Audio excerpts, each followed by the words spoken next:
Muy bien, pues pasamos entonces con esta última comunicación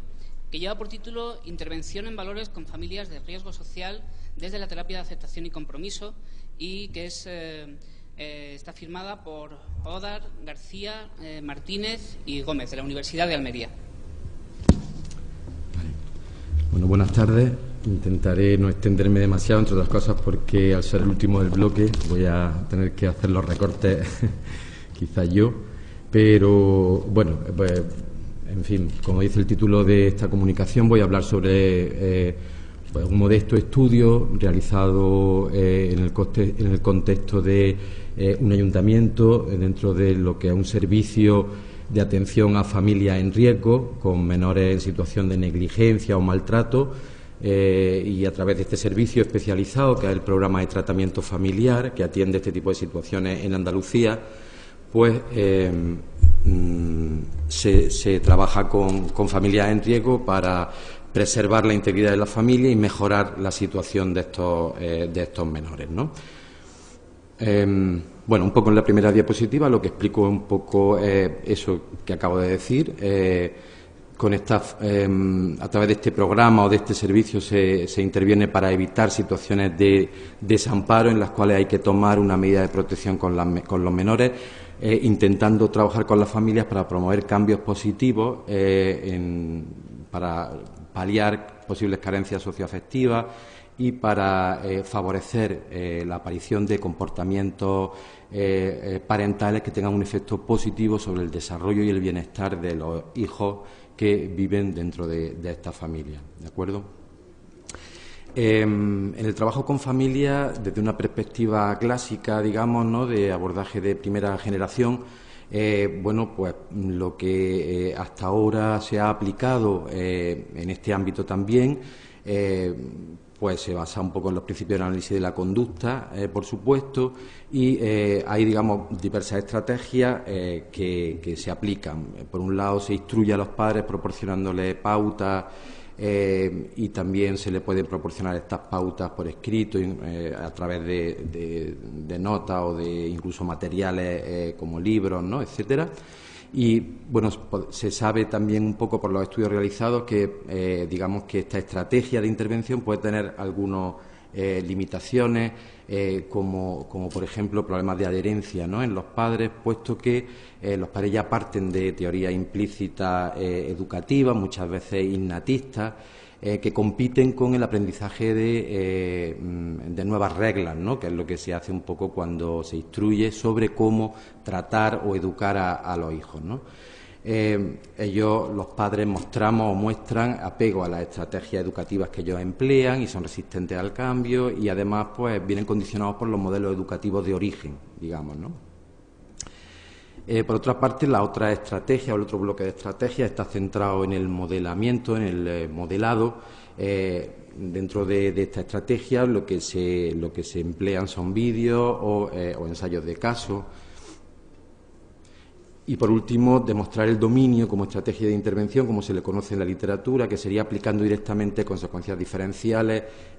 a los padres a través de situaciones en vivo, de role-playing, o incluso usando grabaciones en contextos naturales como en el domicilio para poder analizar en el contexto de las sesiones, establecer análisis, reforzar logros o corregir determinadas habilidades. También existen protocolos estandarizados y protocolizados, valga la redundancia, que se han aplicado en este ámbito. Los más usados y sobre los que hay investigación son la terapia familiar funcional y la terapia de interacciones padre-hijo, de acuerdo, que no voy a explicar un poco por falta de tiempo, quizá también. Y bueno, lo que sí que procede un poco decir antes de avanzar en la explicación del estudio concreto que nosotros hemos realizado es que en el tratamiento de este tipo de familias, bueno, digamos que es un tratamiento que se da en unas condiciones especiales por varios motivos, y uno de ellos importante por las consecuencias que tiene para el tratamiento es que son tratamientos en ausencia de demanda. O sea, las familias muchas veces son derivadas a estos servicios para corregir problemas, pero ellos no reconocen la existencia de problemas y no tienen motivación para cambiar muchos aspectos. Incluso perciben a estos servicios como servicios de control, con lo cual hay muchas resistencias, ¿no? En estos contextos, además, se dan bajos porcentajes de éxitos comparados con otros contextos clínicos donde hay más motivación por parte de los clientes que demandan la ayuda. Y también quizá un poco habría que analizar que dentro de este contexto los dispositivos de ayuda o los terapeutas pueden estar funcionando por esa función de control que cumplen para los usuarios como un evento disposicional, ¿no? En ese aspecto tenemos que tener cuidado con estas intervenciones porque se pueden producir cambios durante el periodo de intervención o de tratamiento con estas familias que perciben que están siendo de alguna manera, pueden tener consecuencias negativas si no colaboran o si no hacen determinadas cosas, ¿no? Pero después no se mantienen cuando los servicios desaparecen, después de los seguimientos incluso que se hayan de realizar, quizá no se mantienen esos logros porque ya desaparece el elemento de control, ¿no? que es un poco el propio servicio que presta la ayuda. Es quizá por esto por lo que hemos pensado que las terapias de nueva generación pueden aportar estrategias que nos ayuden a solventar estos problemas y que nos aporten y presten nuevas herramientas para procurar que los logros se mantengan más allá de la terminación del tratamiento, intentando que de esta manera, por ejemplo, con terapias como la de aceptación y compromiso, en la que se trabaja con los valores de los propios clientes, de los propios usuarios, las acciones que ellos aprendan o que ellos implementen o que ellos desarrollen, al estar dirigidas a sus propios valores, perduren más allá de la finalización del tratamiento, ¿no? En ese sentido.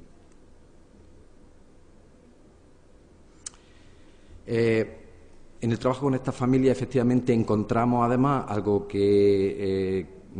es necesario también para trabajar desde una perspectiva de terapia de tercera generación, patrones de regulación verbal problemáticos. Encontramos como muchas veces las familias se fusionan con eventos verbales, ya sean pensamientos o emociones, y como ejemplo, aquí recojo alguno, ¿no? A veces los padres refieren que cuando están nerviosos no son capaces de controlarse o cuando les sienten lástima, o cuando sienten miedo o cuando sienten pena, que son eventos privados, emociones, ¿no? Eso actúa como barreras que le impiden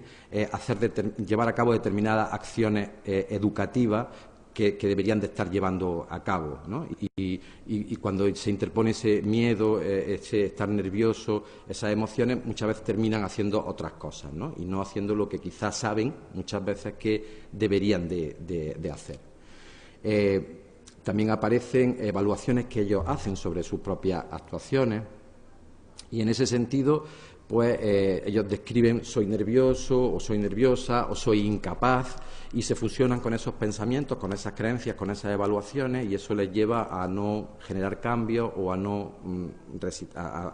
cierta resistencia a poder probar nuevas formas o adquirir nuevas habilidades, ¿no?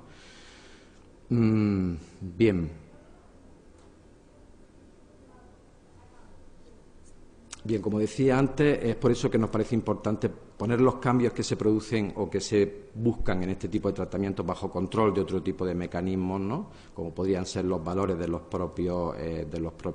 usuarios, ¿no? Y en ese sentido es importante discriminar cuáles son esos valores, cuáles son los valores educativos que los padres tienen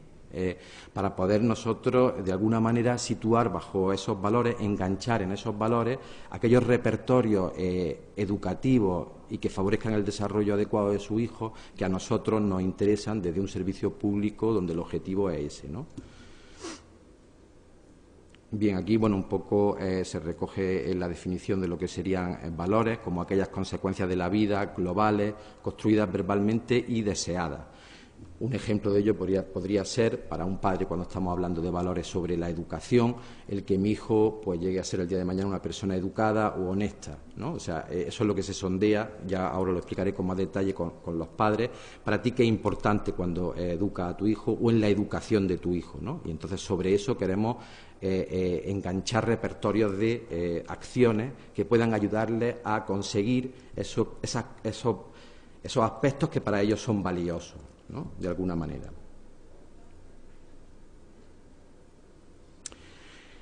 En primer lugar, eso nos llevó a que tuviéramos que intentar sistematizar un procedimiento para evaluar qué valores educativos tenían estas familias, estos padres,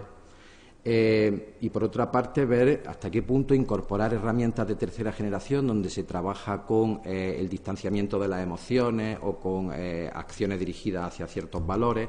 puede realmente aportar una ganancia con respecto a otras aportaciones más clásicas. Para ello, uno de los últimos objetivos lógicos del estudio era poder comprobar qué cambios sucedían en las interacciones familiares al aplicar estos protocolos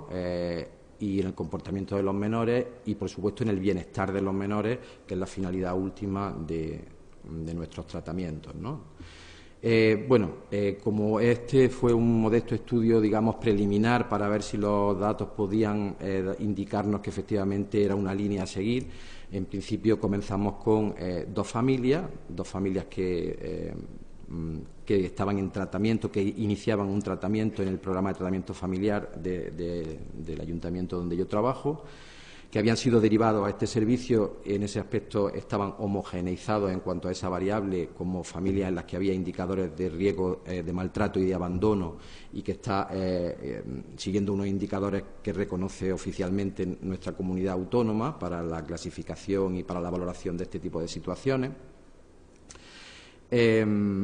Y se aplicó también con una tercera familia en la que se replicó, de alguna manera, los resultados que se obtuvieron con las dos primeras, ya fuera de este servicio, en un centro de atención infantil temprana en otra provincia, en Almería.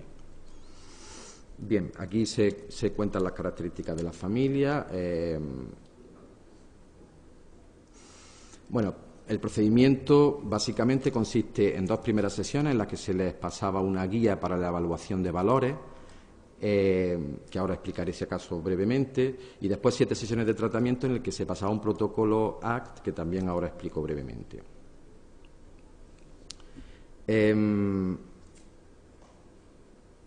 La guía para la evaluación de valores, dicho así rápido, consistía en un cuestionario que recogía una serie de preguntas que lo que pretendían era sondear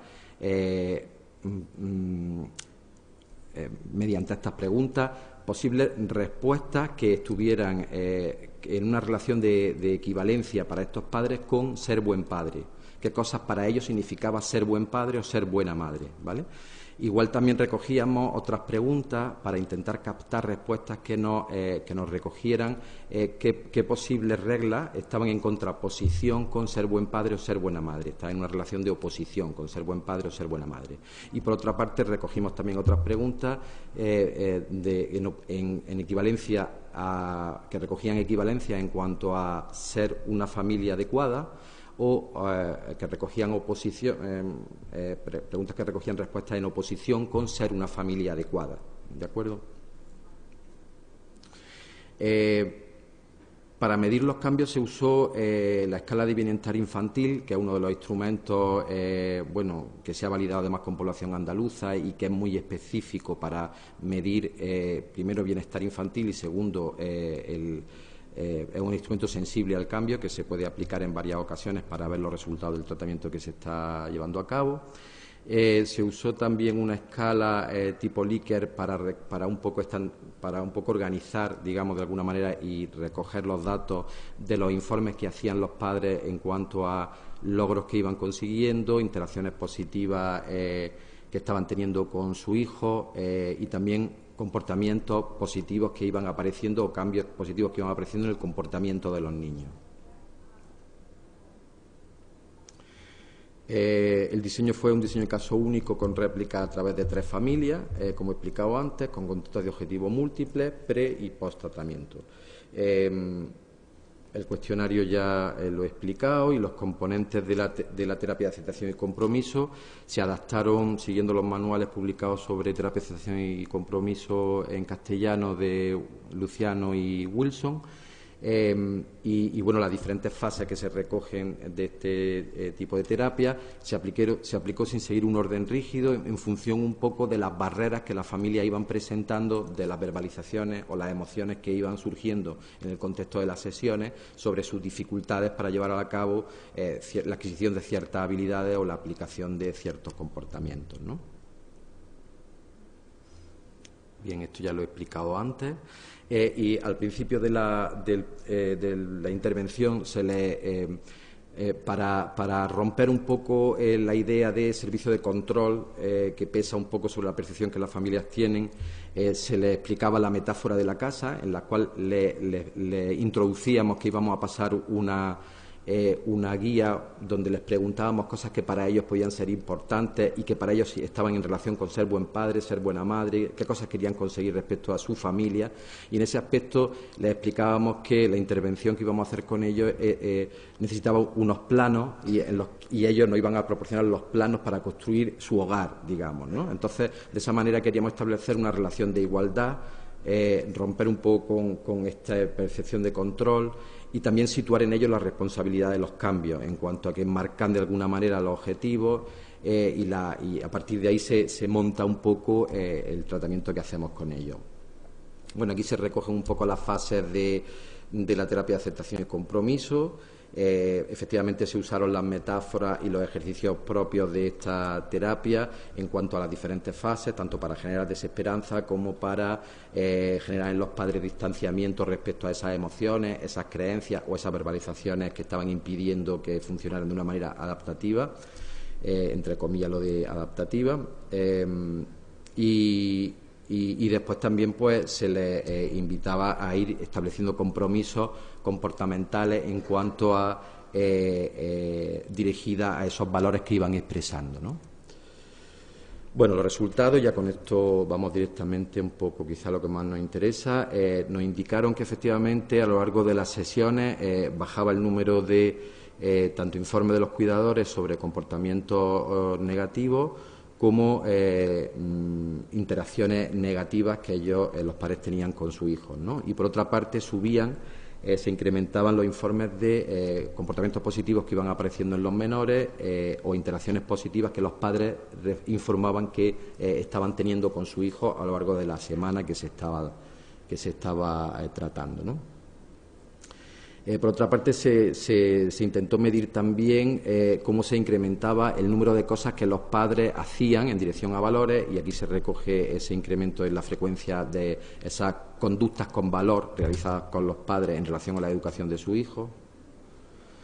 Estos son los resultados seguimos dentro de la familia 1 de la escala de bienestar infantil, donde se ve un incremento en la puntuación total de bienestar familiar, también un incremento en cuanto a la disposición parental, por ejemplo, como una de las 3 dimensiones que mide esta escala. Esto creo que no lo he dicho antes, mide cuidado parental, disposición parental, trato que recibe el niño, y aquí se ven los incrementos en cuanto a eso. En la familia 2 se mantiene el mismo patrón que hemos analizado anteriormente, de descenso de interacciones positivas y comportamiento, aumento de interacciones positivas y comportamientos positivos en los menores y descenso de lo contrario, aumento de las acciones con valor y aumento en cuanto a las puntuaciones de la escala de bienestar infantil, de puntuación total de bienestar infantil y de las diferentes dimensiones que mide la escala. Los resultados de la tercera familia, aunque no los recojo dentro de esta presentación,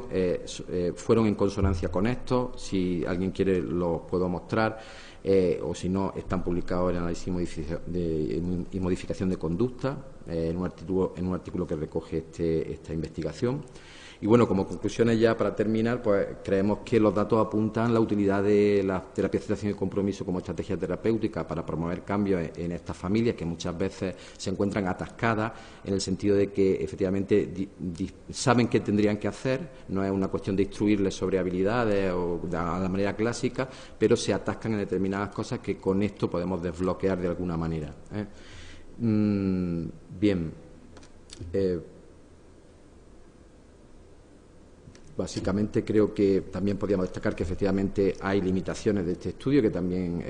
hay que tomar en cuenta y que habría que tomar en cuenta sobre todo si se siguiera avanzando en esta línea, investigando con mayor rigor y profundidad. pero en cualquier caso a nosotros nos resultó bastante útil para sistematizar un poco nuestro trabajo y al menos recoger unos primeros datos sobre algo que nos parecía interesante. ¿Vale? Bueno, muchas gracias.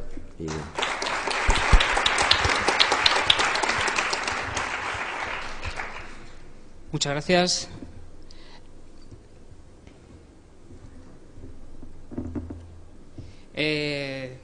Me dicen y coincido que por cuestiones de tiempo, si no, nos vamos a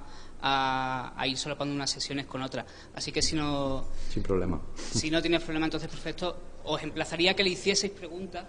todas las que queráis, y vamos abajo a disfrutar de ellas con un café.